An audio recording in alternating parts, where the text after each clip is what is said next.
Hello and welcome back to my channel. Today I'm doing a spooky video. I am going to recommend you guys some spooky books to read in this spooky month. It's not really a spooky month in Malaysia, but I know that a lot of you guys celebrate Halloween, so I'm going to recommend some spooky books that I have read which I think are good enough for Halloween, because I don't really read that many spooky books, but yeah. I'm filming this at like close to 2 AM in the morning, which kind of goes into the whole spooky theme, I think. So without any further ado, let's go! First up we have A Monster Calls by Patrick Ness. I know some of you will be like, what? That isn't horror at all. Okay, I was going from least spooky to most spooky, so chill, sit, relax, chill. Now this book is about a boy who starts having the same dreams ever since his mom got ill, and the treatments for his mom's illness doesn't seem to be working. So these dreams kind of come to him every night, and it wants the most dangerous thing of all from him.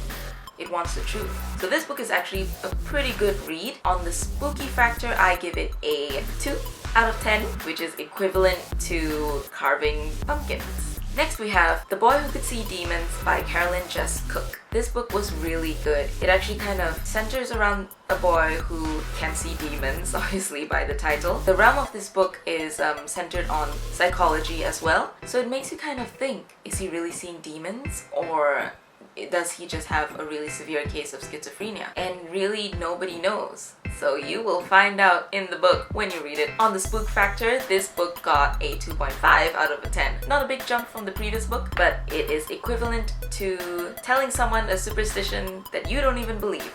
Number 3 on the list is actually a series, and it is the Miss Peregrine's Home for Peculiar Children series. Here we have Miss Peregrine's Home for Peculiar Children, which is the first book, and Hollow City, which is the second book.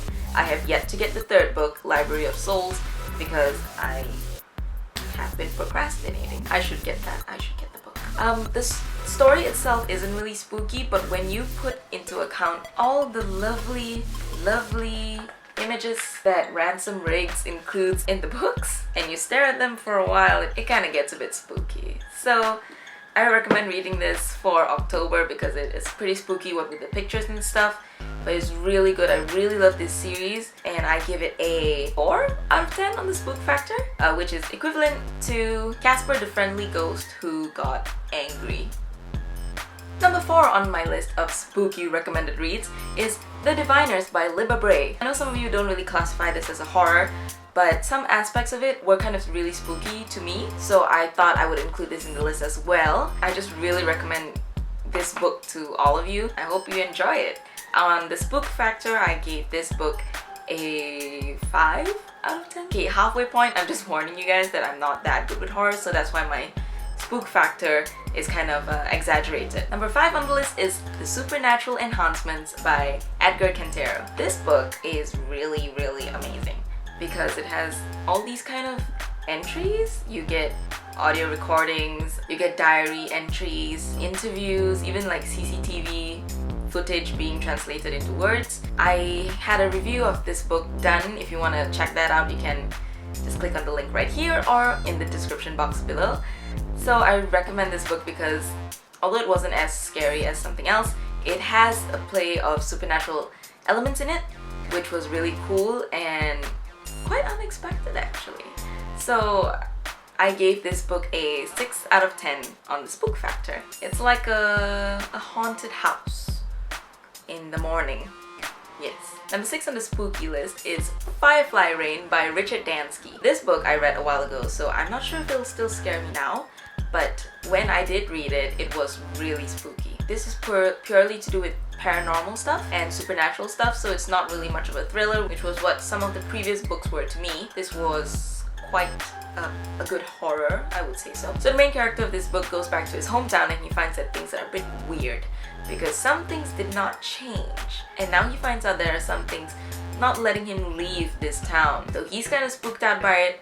All the readers are spooked out by it. I hope you'll get spooked out by it too. I gave this a 7.5 out of 10 on the spook factor, which is, well, it's equivalent to ghostly things, I guess, to ghouls. And last but certainly not least on the spooky list, Night Film by Marisha Pessl. This book I commend this book for making me stay up because it was too scary.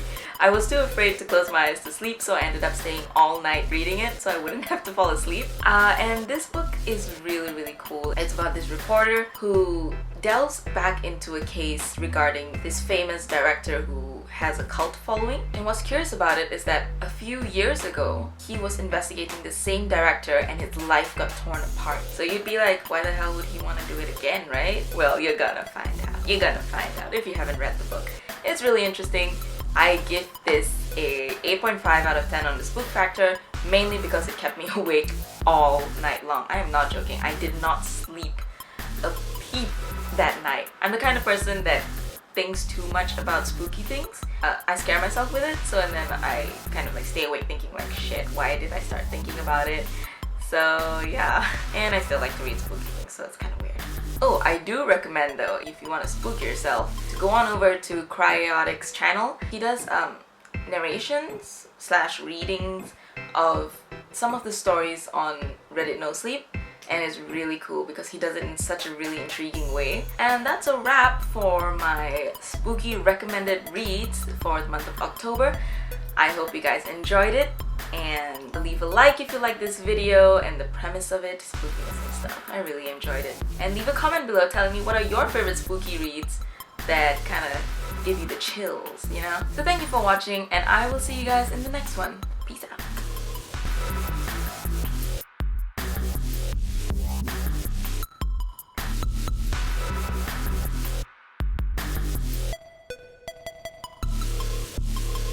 I'm really proud of my makeup, so yes. Look at that.